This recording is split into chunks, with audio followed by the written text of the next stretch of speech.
YouTube performance reviews, where I give you the review from the technician's point of view. And today we're going to be doing just a quick tutorial and look at what's basically cyber trash.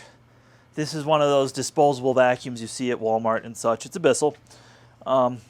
Came to me, the brush is not spinning, and all sorts of other nastiness is going on with it. So we're just going to have a look at it at first. This is also one of those machines that does not have a exhaust filter at all, so that's particularly nasty. I have an air purifier that just runs in the back room here because of this, so if you were working on one of these, put a mask on.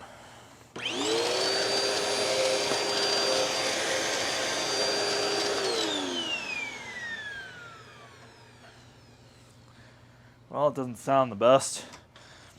And luckily, smell does not come through the camera, as you could imagine. Let's take a look at the cyclone here.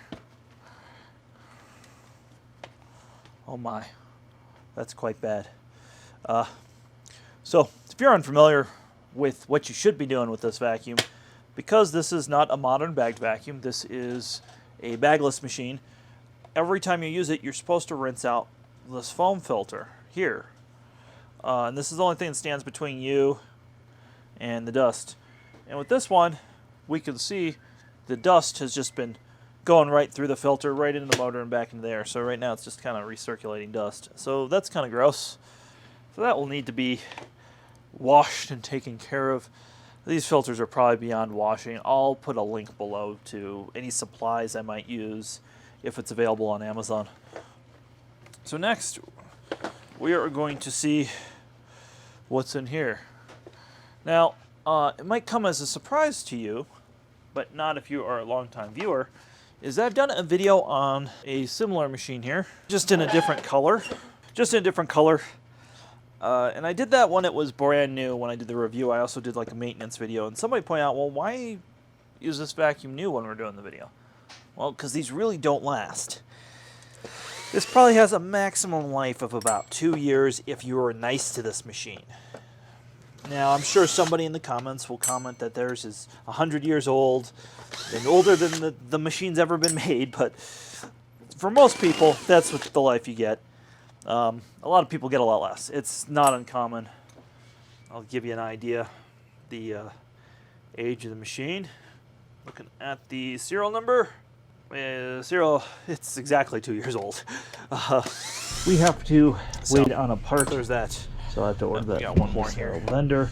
Hopefully it's not too expensive. Now what I'm doing right now, just to clarify here, what is going on here, condition, but that's not available. This machine has a rubber belt in here, which says it's cracking here. This is one of the few machines that still has a rubber belt. It is what it is. So, and I've cleaned this out a little bit, as you can see. Just kind of brought that in the sink, and I blew out the rest of the machine. Not only is the belt broken, yeah, that's not great. I have to clean that up there. The roller has taken shit, and I'll give you a close-up. So that roller has completely melted away right there. Those bearings have melted. There's no way to open this. This is not meant to be opened. You can see where the not changing the belt has melted on here. So when I tell people every 3 to 6 months on a machine like this, you need to change this. That's why it basically melts to the roller and does things here. Yeah, this is not going to turn. So yeah, that's going to need a brush roller. Luckily, the base plate's not melted where it matters, but there's definitely, you can see the plastic's so soft that stuff gets here. You can see there's not a lot on this roller. This vacuum is not neglected, other than maybe not changing the belt and the filters. This is like normal when we see this, so it's not particularly neglected or anything. Let's clean this out, look at the rest of this, see how that goes. And follow my hashtag, which is Central Vacuum Propaganda. Let's take these 2 screws out and blow this out with compressed air, just because it was rather nasty. And you can see there's just like all sorts of stuff hiding in here. And yeah, so that's after it was blown out with compressed air. So all this will just need to be washed. So it's rub-a-dub-dub time. And then it must dry for at least a day or two. in a dry climate. I can't imagine how long this will take to dry in some place that's wet, like out east. All right, we have washed everything and waited for the genuine brush roller to come in. I'll put a link below to this that will benefit the channel. Now, the thing, I'll try and show it right here. You can see that there's rust on that motor shaft, and that is no good. So what we're gonna do real quick is we're gonna turn the machine on and clean that rust off real quick.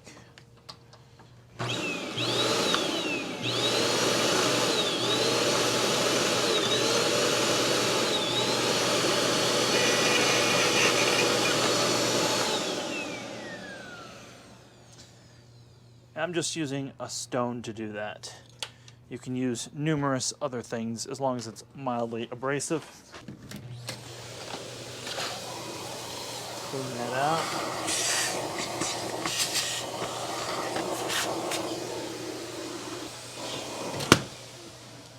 Again, I'll have a link below, but use genuine belts. Don't use the cheap crap. The genuine's already cheap enough. I'm going to go ahead and put the belt over the shaft first.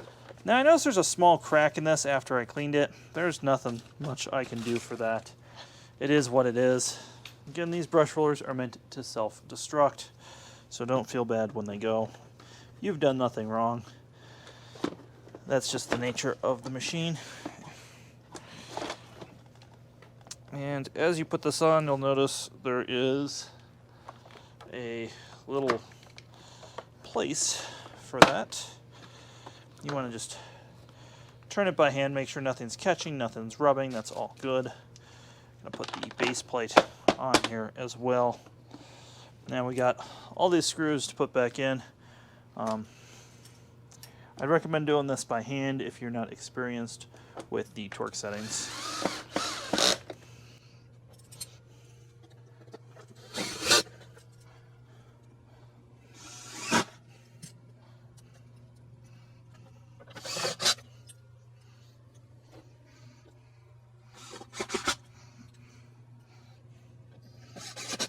That is good. Again, just give it one more turn by hand, make sure nothing is impeding that roller.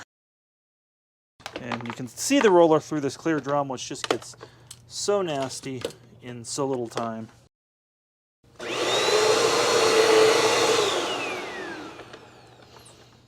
Alright, well that's working like it should.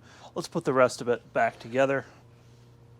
Now, if you're unaware, the cyclone assembly comes apart, and first thing we're going to do is put this back together. And as you can see, this is nice and clear, nothing in there. And that's what it should be. Your bin assembly should be nice and clear like that. So that's just going to go in, and you're just going to kind of give it a half turn and it locks in.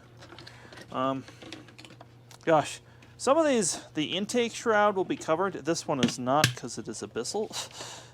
Yucko. And unfortunately on this machine, these are the only filters that you get. So it's just this between you and the dirt. Again, this is unacceptable in any fashion. And then when you go to close it, you want to make sure that that little tab is not stuck in the gasket. So that's just going to get clicked back together like so. And yeah, it's good to go. Let's wipe it down real quick. And I guess the only other thing I would add is the cord clip. Actually, on this particular machine, goes right here and should be clipped in here.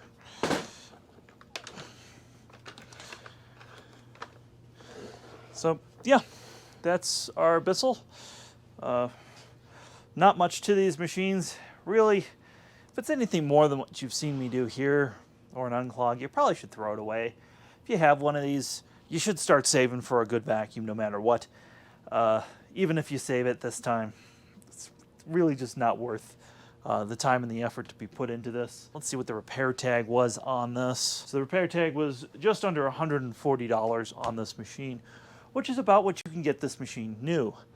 For some reason, they insisted upon repairing it, so of course, we aim to please here. Again, I'll have links below to like the belts and the brush rollers. That helps benefit the channel and keep the lights on around here. If you really like what we're doing, check out the link below to Patreon. Make sure you give this video a thumbs up if it helped you. That's a great way to help the channel. And hey, repost the video somewhere. That helps us too. So have yourself a wonderful day, and don't take too much time with your Bissell.